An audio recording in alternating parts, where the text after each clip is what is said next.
Boa noite a todos. É uma alegria grande estar aqui conversando um pouco com vocês, trazendo algum conhecimento, alguma coisa que nós possamos discutir essa noite para reflexão.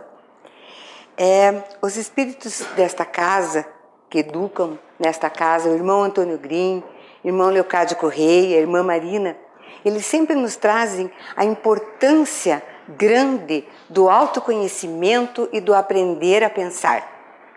Esse aprender a pensar já foi feito enfoque por várias pessoas e acredito que todos já tiveram palestras a esse respeito. E nós achamos que nós pensamos, mas muitas vezes nós estamos enganados e estamos presos numa configuração padrão que é nossa e que nós nem percebemos.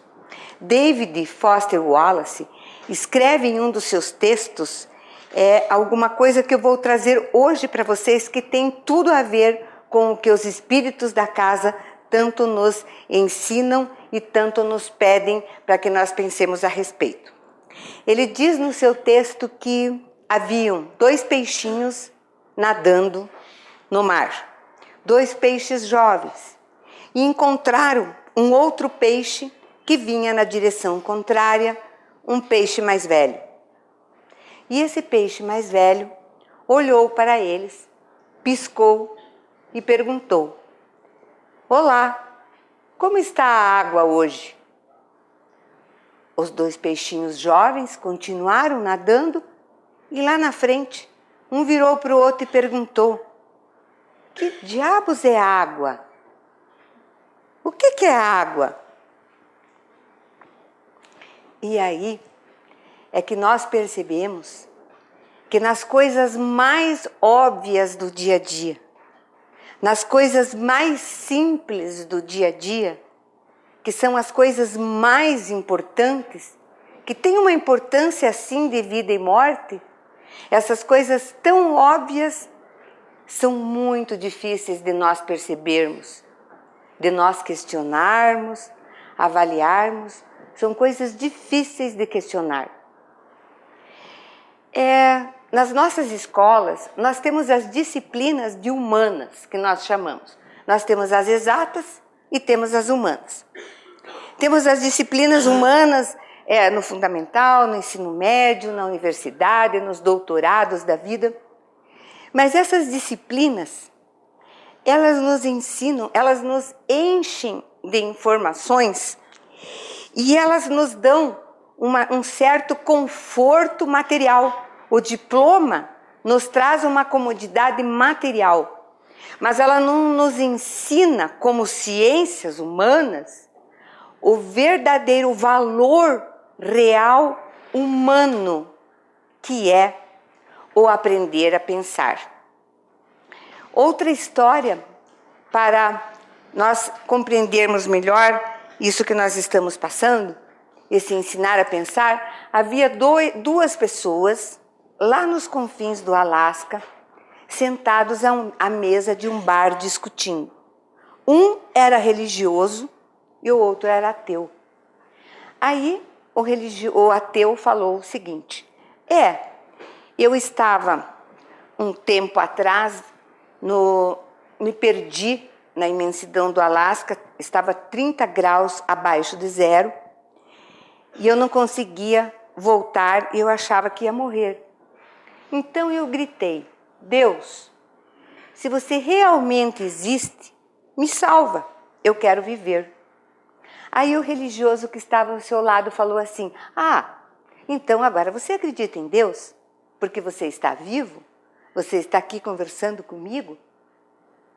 Aí ele falou assim: "Não, simplesmente apareceram 2 esquimós e me ensinaram o caminho do acampamento e eu retornei."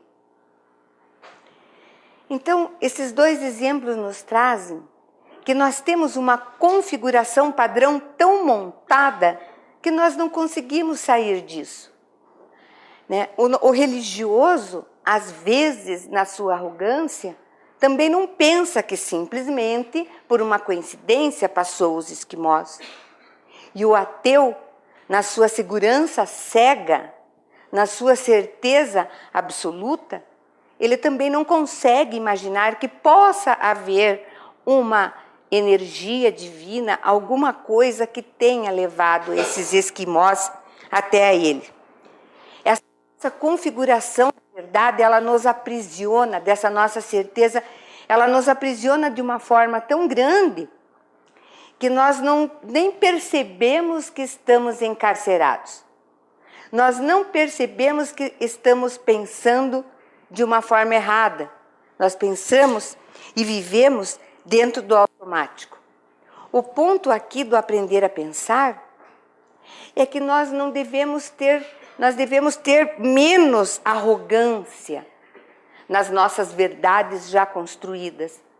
Não devemos ser tão arrogantes, devemos ter uma consciência crítica sobre mim e sobre aquilo que eu construí, porque grande parte das nossas certezas automaticamente construídas são, na verdade, erradas ou ilusórias. Uma grande certeza que nós temos e um grande erro, o exemplo, é o egocentrismo. Eu sou o centro absoluto do universo. Tudo que eu vejo, tudo que eu percebo é pela lente do eu. Nós nunca estivemos fora de nós mesmos para analisar alguma coisa. Sempre estamos analisando por essas lentes do eu, do egocentrismo. Eu vejo o mundo na minha frente, eu vejo o mundo ao meu lado, sempre como se eu fosse o ser absoluto do mundo.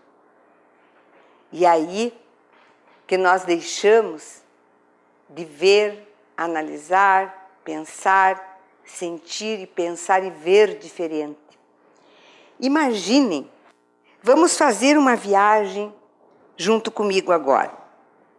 Uma viagem comum, dessa que nós fazemos todos os dias, que nós já fizemos tantas vezes e que vamos fazer outras tantas mil vezes. Para nós entendermos esse egocentrismo e o pensar o mundo pela lente do eu absoluto, ser absoluto do universo. Imagine um dia que vocês estão muito cansados, que vocês trabalharam, que nós trabalhamos 10 horas, 8 horas por dia, e que nós estamos cansados e tudo que nós queremos fazer é chegar em casa, tomar um banho, comer alguma coisa e relaxar. Mas, ainda no escritório, na empresa da qual trabalhamos, nós lembramos que nós precisamos passar ao supermercado porque as coisas em casa básicas estão faltando. Aí nós entramos no nosso carro e vamos para aquele trânsito infernal que, naquele exato momento, todas as pessoas também estão saindo do seu trabalho e se dirigindo para suas casas. E nós começamos a nos estressar dentro daquele carro. E imaginem que, de repente, aquelas picapes enormes, parecem aqueles caminhões que deviam estar lá no interior, mas que estão atravancando a nossa frente, corta a nossa frente. Imagine que aquela pessoa de idade, que já não tem toda aquela mobilidade, está dirigindo devagar e incomodando a nossa vida. E nós seguimos este trânsito e chegamos ao supermercado, temos dificuldade para estacionar e depois entramos. E o supermercado também está lotado.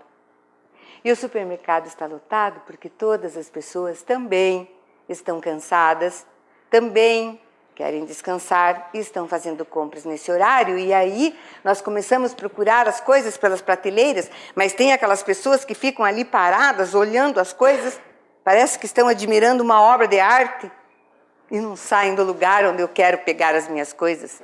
As crianças que correm, aquela voz no microfone anunciando os produtos, e eu buscando as coisas, chego no final aquela fila no caixa imensa, e eu lá esperando, e aquela moça que trabalha no caixa lerda para digitar, conversando amenidades com a pessoa mais velha na minha frente, sem pressa em empacotar.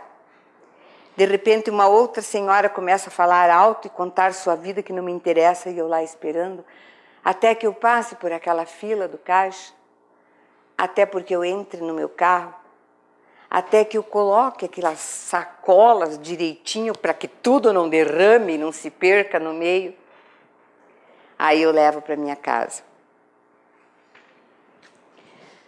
Em nenhum momento eu pensei, ou poderia ter pensado, que não são essas pessoas que estão toda a vida. Mas porque eu não estou atrapalhando a vida delas? Porque eu não estou no lugar delas? Aquela picape, aquele carro enorme que atravessou a minha frente, talvez ele tenha sofrido um acidente tão grave que o seu terapeuta quase que exigiu para que ele comprasse um carro forte e grande para se sentir mais seguro após o trauma do acidente. Pode ser que ele cortou a minha frente porque ele está com uma criança ferida atrás, levando para o hospital. Aquela pessoa de idade que está dirigindo calmamente na minha frente já não tem mais os reflexos que eu tenho. E ela também pertence a esse mundo. E eu também estou atrapalhando o trabalho dela. No supermercado, quem é esse povo todo? O que esse povo todo faz aqui? O que é a água, afinal? Para os peixes. O que é a água mesmo? O que é esse povo? Será que aquela senhora que está conversando alto e contando sua história e me incomodando, será que ela não passou uma noite acordada cuidando do seu esposo com Alzheimer? Aquela moça do caixa, que talvez não tenha tido a possibilidade que eu de estudar mais um pouco e que ganha um salário miserável e está aquela hora lá cansada, também querendo ir para casa como eu, descansar e relaxar. O mundo não gira em torno da minha vida. Nós temos que aprender a pensar diferente e sem esse egocentrismo. Se eu não tomar a decisão de pensar diferente, de prestar atenção em outras coisas, eu vou ficar no meu cotidiano, eu vou ficar enfesada, eu vou passar muito mal, eu vou me destruir, eu vou ficar tão enfesada e miserável, porque a minha configuração padrão, ela tem a certeza, ela me dá a certeza de que todas as situações têm a ver comigo, com a minha fome, com o meu cansaço, com a minha dor. Todas as pessoas que estão no supermercado, que estão no trânsito, todas as coisas que acontecem têm a ver comigo, apenas comigo. Nós podemos ter a liberdade de sermos senhores dos nossos reinados individuais. Mas lá fora, lá no grande mundo, lá fora, nós temos que prestar atenção, saber como pensar, ter consciência e disciplina para se importar mais com todas as pessoas. Se importar mais e se sacrificar por elas. Esta é a verdadeira liberdade. Se importar com as pessoas, se sacrificar por elas no dia a dia, num cotidiano não tão glorioso, mas num cotidiano que é real, que eu vivo. Esta é a verdadeira liberdade. Isto é a educação. Isto é educação. É isso que as ciências humanas das nossas escolas deveriam nos ensinar e nós deveríamos parar para aprender. Se importar com os outros na nossa família, se importar com os outros nos supermercados, se importar com os outros no trânsito, se importar mais com os outros no nosso trabalho e se sacrificar por eles e não achar simplesmente, pensar com a minha lente do eu egocêntrico, como se o mundo e tudo tem que girar e colocar tapetes para eu passar. A verdadeira liberdade está nas escolhas de como eu penso. A verdadeira liberdade está nas escolhas daquilo que eu presto atenção e de como eu me importo com as pessoas. Aí eu posso responder, como lá no início dos peixes, o que é a água, o que é a realidade humana que eu estou vivendo. Aí eu posso dizer que eu estou pensando e que eu não estou sempre pensando a mesma coisa, como os espíritos da casa dizem, que nós temos que repensar constantemente o pensado. Eu agradeço imensamente a participação de vocês aqui, ter podido conversar com vocês, e nós vamos dar agora a continuidade aos nossos trabalhos. Obrigado a todos.